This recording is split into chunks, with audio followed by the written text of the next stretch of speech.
Welcome to the Galaxy Man Show. I am here at the premiere of All My Friends Are Back in Brisbane, an independent Australian film. Everyone get behind All My Friends Are Back in Brisbane, as you can see the poster. So yeah, support Australian films, get behind All My Friends Are Back in Brisbane, and get behind more Australian films. Thank you for coming. Hello one and all, welcome to the Galaxy Man Show. I am here with this sensational writer, known by the name of Stephen from All My Friends Are Back in Brisbane, that everyone should check out. Hello Stephen, pleasure meeting you. Yeah, thanks for coming. You're very welcome. So for people that don't know about All My Friends Are Back in Brisbane, like how did you come up with the idea of creating and writing this film? Okay, well the film is sort of we're calling it a spiritual sequel to an earlier film that I made with my wife, the director Louise Alston. I call All My Friends Are Leaving Brisbane. And it used to be as a joke when we made it, people go, well, are you going to do a sequel called All My Friends Are Coming Back one day? And I had no really intention to do so. But what happened was during COVID, we were in Los Angeles and we came back to COVID to visit my parents. And when COVID was going to take 1 or 2 weeks, just to blow over, we thought we might have to stay here. So we wound up living back here. And what happened is, though, during that time, I came to meet a lot of my friends who had left Brisbane and who had moved back. I noticed, like, when we made the film, I thought literally all my friends had moved away. And when I came back, Richard had all come back. And it got you thinking, why does that happen? And that led to a stage play. It was a stage play first called All My Friends Are Returning to Brisbane. And we put that on a couple of years ago. And then Louise saw it and thought it might make a film. There were a few other movies that she wanted to make, which had bigger budgets. Yeah. And we almost got the budget for a couple, and so we were getting very frustrated. And we wanted to make something that we could just greenlight ourselves. We could be our own studio, which meant something that was very contained. There was more a dialogue-heavy piece, character piece, and so we had this story. So we wound up making it, and now here we are at 5 stars, and then there's New Park. So, sorry for my next question. So, why do you think people should watch All My Friends Are Back in, All My Friends Are Back in? So, like, what makes this film a film for someone to watch that they haven't seen before? Okay, well, I think it's a specific story about Brisbane, but it's also a universal story. I think people will relate to that thing about wanting to move away, to go and explore and see what is out there, but also that pull that you had later in life of wanting to come home, where your home is. And it also, because when you come home, your home there's some things that are the same and some things are different. So, and it's about, and coming home maybe isn't for everyone as well. I think it's a romantic comedy, so there's a bit of romance and there's some romance as well, just on that basic though. And a really great cast. Very attractive actors. So who was like the best all-time cast member to get for all-time, for All My Friends Are Back in Brisbane, out of the whole cast, if you can name any? Okay, well, we like them all equal the same. Equal the same, everyone, no favourites. We were Dan Ewing, who was on the Home and Away. Yep. I was actually writing a Home and Away when he was on the show, but we never met. Our male lead, Andrew Steele, said, I think we could get Dan Ewing for this role. And I was like, he's not going to wait to do it. It's a supporting role. And he was like, why don't we ask? And it's like, okay, I don't want to ask him, just ask you get rejected. But Andrew asked and Dan said yes. And so we were like, oh, okay. So that was a lovely surprise. And even better is Dan's been such a champion of the film. Yeah, he's really come promoted and working hard. And I was totally surprised. I mean, I didn't really know him that well. I just thought he would just find it not worth his while, but he has found it worth his while. So you get a lot of delightful surprises like that. So, but everyone else, all the actors equally the same, equally great. So onto my very next question. So with All My Friends Are Back in Brisbane, now that it's out, with the premiere, everything, how are the emotions feeling as a writer, as for an independent Australian film? What makes Australian films like this something for viewers, for Australians, just to be interested in and to be like, oh, hey, this is worth seeing? Great question. It's been great. Yeah. It's also been a bit stressful because it's very, very easy for a film to disappear. Particularly a film made for $13,000, which doesn't have big stars. I mean, it's got familiar actors, but it doesn't have a superstar. and it's not based on, well, it's based on pre-existing IP, but it's not like the Barbie movie or something like that, which is a great movie. So very easy for it to vanish into nothingness, and we just wanted to find an audience, and it's been so wonderful that if you do, we found though that if you do push on and you put goodness out there, people will respond and come to the party. Like the cinemas came to the party, you know, they didn't, you know, they we were Brisane going, how about we do a partnership deal where we do this, and they were open to that, and it's been a wonderful ride. So, you know, and other cinemas are doing that as well. So it's not easy, but it is very, very rewarding, because this way we're doing a slightly different method in this film. We're trying to do it cinema by cinema, making every session something special. We're not unaware of the difficulties of distributing a leisure film, any movie. So we're just trying to make every sort of screening event. Sorry, that's my wife. That's awesome. Hello. So on to my very next question. So, like, with being a writer, like, what are like the positive and negative side with being a writer, and how do you get through those like negative like moments as a writer? That's a really big question, and you can never really conquer them. You just have to deal with it, you know. You just sort of have to do it, and you have to push through, and you always have doubts. You're going to make something bad. You're going to write something bad. William Shakespeare wrote bad plays, so you know. So what you have to do is just push on and do the best job you can. What it does help is to have collaborators whose queens you respect, who will give you honest feedback that they love you. You know, that sounds, you know, they don't have to love you, but they just have to come from a place of care, whose views you respect. That's invaluable. So that's what I sort of rely on. But you have to take a risk. It's art. Any art you do is a matter of taking a risk. So that's scary. So on to my very next question. So it's nearly our stars here. Yeah. So on to my very next question. So, if for any writers that have a dream, like, what advice would you give writers that have a dream that want to become a writer? Just do it. One is but do it every day. The easiest thing to do is not to write, or you don't have to do it every day, but do it regular. Treat it like you want to compete in a sporting event. So you just have to do your training, you know, so you have to just turn up and do it. And even when you don't feel like doing it, push through doing it. The other thing is try to get it in front of some sort of public forum, and depends what you want to do. If you want to be a filmmaker, I would just make a 5-minute film. Just, you know, just make it. It doesn't matter if it's bad, just do it to get through the process of it. If you want to be a playwright, just get it into you want to be a prose author, just get it out there, just to see what's that's like. You know, don't make it the best you possibly can. Make it the best version of you. That's where it's special. You know, don't just make it, don't worry about it being the best thing ever, because it's not going to be. Don't worry about that. Just make it the best version that be you. So, like, what does life mean to you as a writer, like, and home and family, like, especially with, like, all my friends are back in Brisbane, about being, like, coming back to friends and being back in Brisbane again. Like, what does, like, life and family mean to you? Oh, well, that's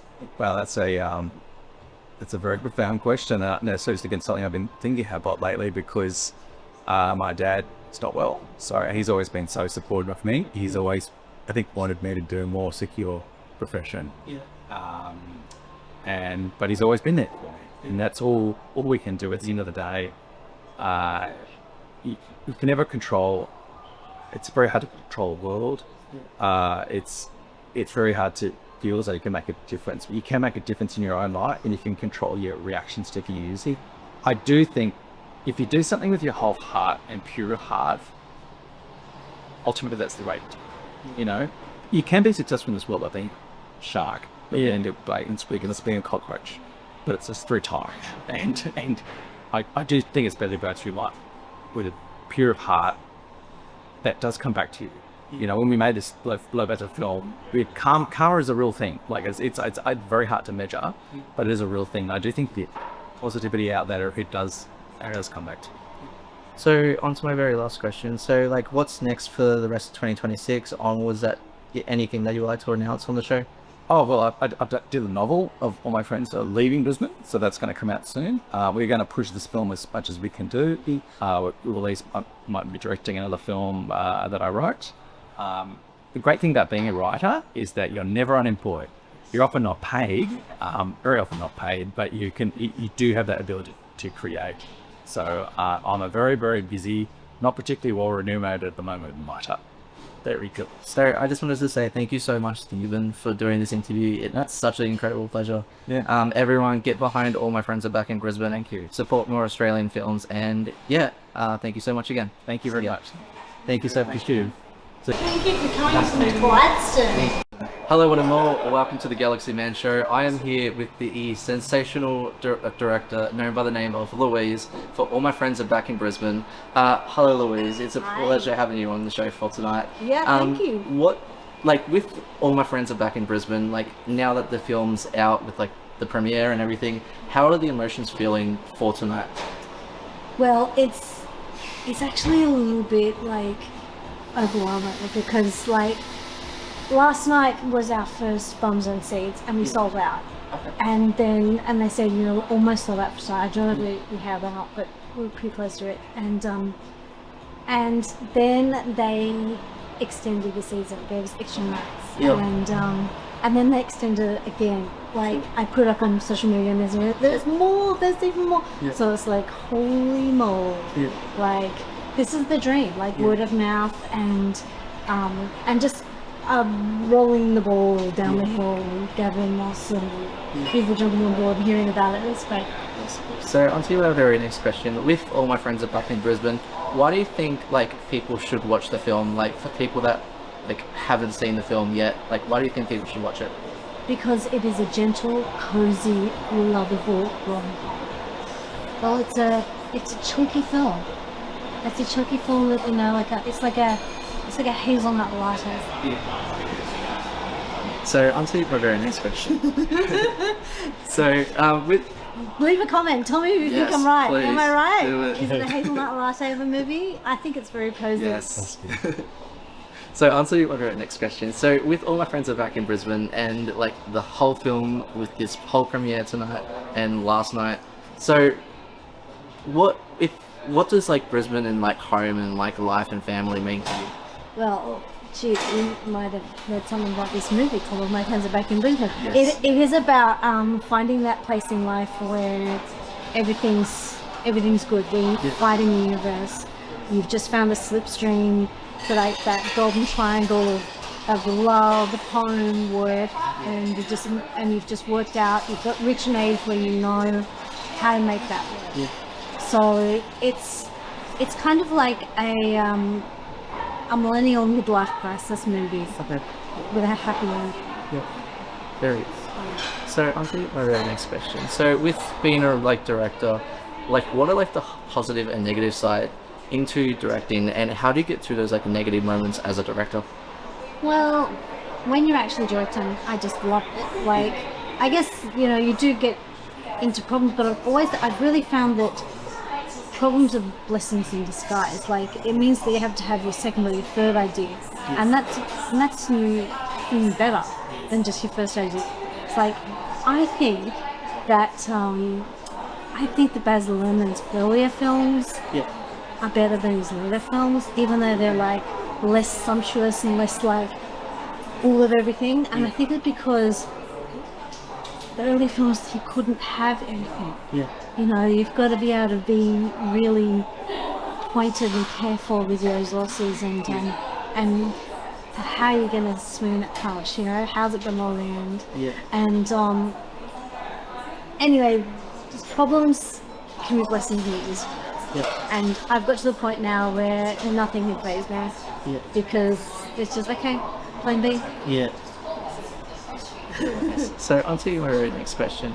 So if any directors that have a dream, what advice would you give to directors that have a dream that want to get into directing? All right. Well, there are three things that I say. Yep. Number one is you already have everything you need to make a movie. Yeah. So everyone's got a phone. If they don't, they can borrow a phone. You can do sound film if you haven't worked out sound yet, but sound's pretty easy to work out and you can learn auto-tune. Yeah. So what I suggest was you set a date and then you work out what the film's going to be and you make the film. So a feature you might need a couple of years, A short film might need a lot less than that. Yeah. But I feel like, don't feel like you're waiting. Just use what you have. Use what you've got. Find what is the story that only you can tell from where you are right now. Because, you know, I'm looking at all my friends are leaving Brisbane, and I think, wow, I could never have made a film like that now, because it was a different me, it was a different Brisbane. Yeah. I had different things, you know, I knew different people, and so anything you make, as long as it's true, it's gonna be really important. So just say yes to yourself. Also, don't wait to be picked. In the words of Mark Duplass, the cavalry is not cavalry. So don't wait to be picked. Yeah. Pick yourself, greenlight yourself, find a way to do it, and you're not looking up to make the relationship that's going to change your life. You're looking aside. People around you, people in the film cast, people who are watching movies with you, a friend who wants to have a go. You know, that's the sideways is where you're going to make those important relationships. And maybe you'll make one or two up, but usually they're going to be the sideways working along that path with you. So on to my very next question. So what's like one real life topic that someone can relate to from All My Friends Are Back in Brisbane? Oh, wait. True. Loving someone who you can't have, Okay. wanting a life you can't have, Yeah. having just life being unnecessarily hard, and trying to find a way to live where everything all comes together for you.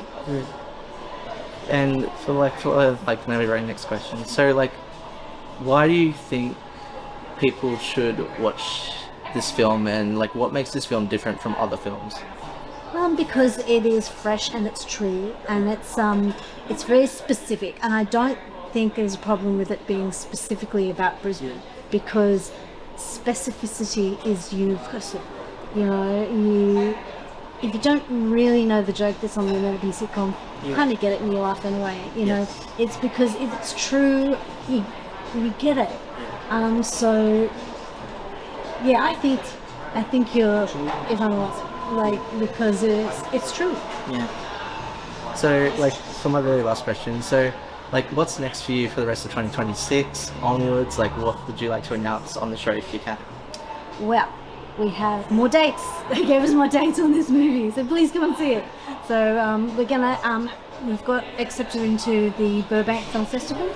So that'll be our international premiere. So shout out to the Los Angeles viewers.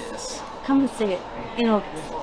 Well, thank you so much, Louise, for appearing on my show. It's been Thank you. such an incredible pleasure. Everyone, get behind All My Friends Are Back in Brisbane.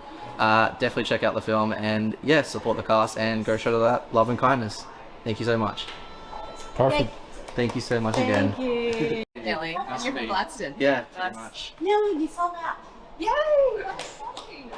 Congratulations. Hello one and all, welcome to the Galaxy Man Show. I am here with one of the incredible cast members from All My Friends Are Back in Brisbane. Hello, I'll let you introduce yourself for people that don't know. My name's Nelly Lee, and I'm one of the actors in this movie. Who are you playing in this film, if for people that don't know? I play a character called Chris, who is a lawyer who's just returned to Brisbane from London. So she's reuniting with friends that she said farewell to 10 years ago, and igniting some old flames and seeing what's changed in Brisbane over the last decade. How can you describe your character in All My Friends Are Back in Brisbane? She is very realistic and down to earth. She loves a wine with her friends, but also takes things pretty seriously. Overthinks things a lot. She's a very relatable character, I think, to a lot of my friends and myself. So. And for my very next question, so like with your character in All My Friends Are Back in Brisbane, what's like one real life topic that people can take away from the film? I think obviously everyone is different. So something that I found resonated with me was that idea of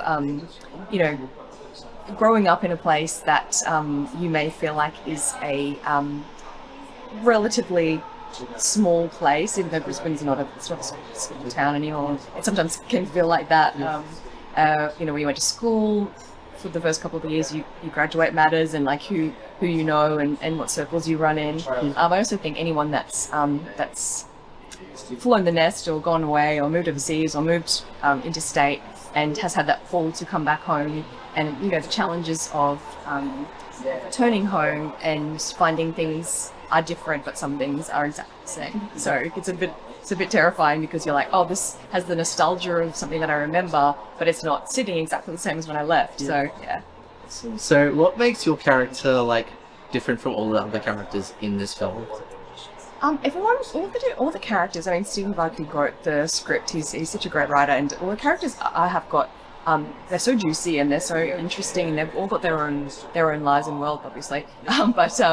Yeah, I think that Chris is at that point where that I think I can relate to as a female. When you're in your 20s and you live in your best life, and then you go through your 30s, and then you start to hit that age where you're like, I've got to really start to make some decisions here. And I think the world has changed a lot since, you know, our parents were growing up in their 20s and 30s. And so I think she's at that point where she's got to make decisions. She's just...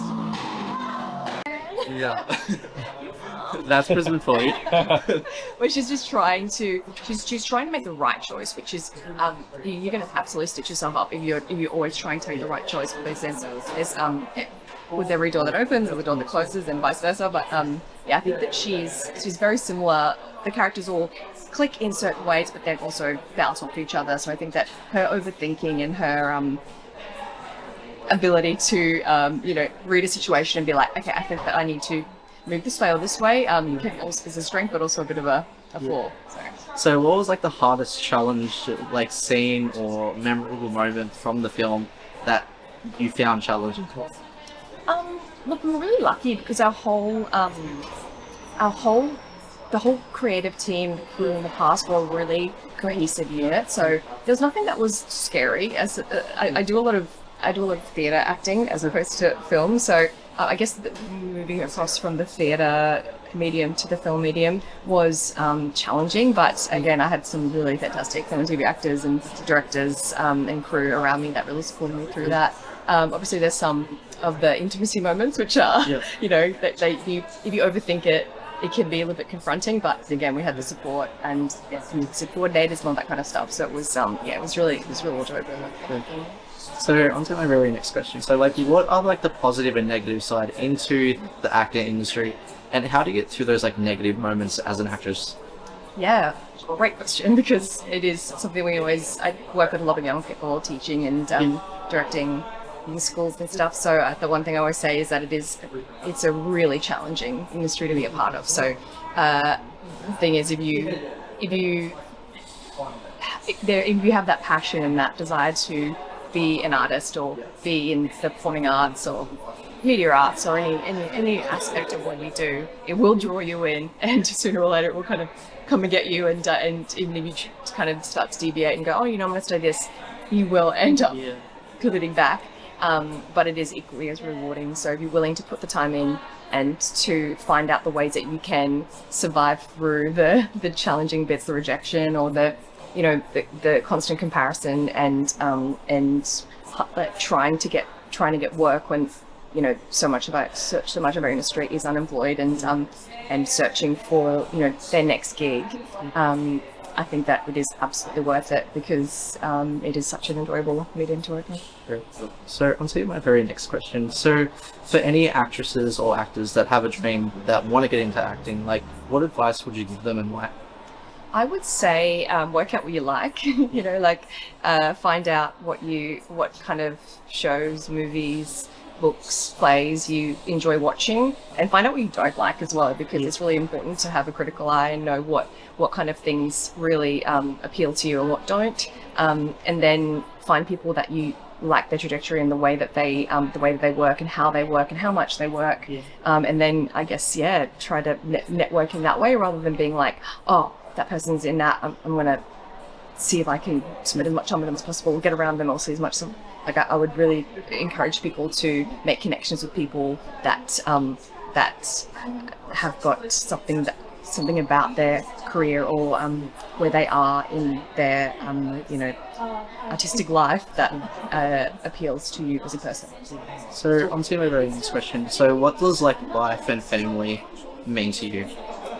I think life is life, family, happiness, work. I think that it's really important to have strike that balance. And I think it can be challenging in our industry to remember what you're working towards. So find things that make you happy and find things that you enjoy doing and people you enjoy doing them with. Because you get so focused, I think for actors, you get so focused on, I'm auditioning for this role, I need to get this role, I want to get this role. And, as I said, anytime a door opens, a door closes. So you're focused on on obtaining what you are auditioning for rather than being like, I really like this part, or I really am interested in writing this script or adapting this to a screenplay, and so you lose focus. You lose focus of what actually makes you happy, and you start chasing what you think you need to be pursuing rather than what actually fills you with joy, which is why we do it. Like you're doing it for anything other than the absolute joy of storytelling or performing or entertaining. I don't know, it's the right thing to do. Yeah. So on to my very last question. So like what's next for you for the rest of 2026 onwards? Like what would you like to announce on the show if you can? Well, I am in Tech Week for a production of the Scottish play Macbeth. I can say it's one in the theatre. That's happening at QPAC. That opens at the Playhouse Theatre next weekend.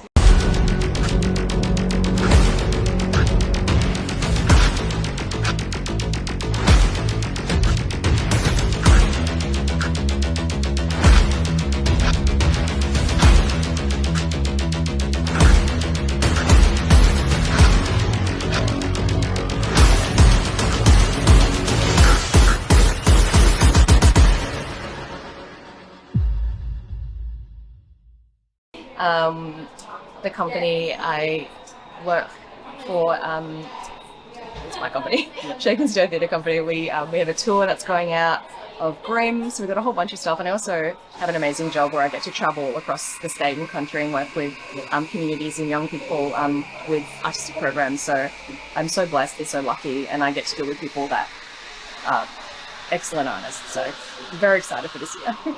Well, I just wanted to say thank you so much for the time to join my show. Get behind Nelly and support all my friends are back in Brisbane. It's been such an incredible pleasure, Nelly. Good to chat to you. Support more Australian independent films, and yeah, everyone, go show that love and kindness. See ya.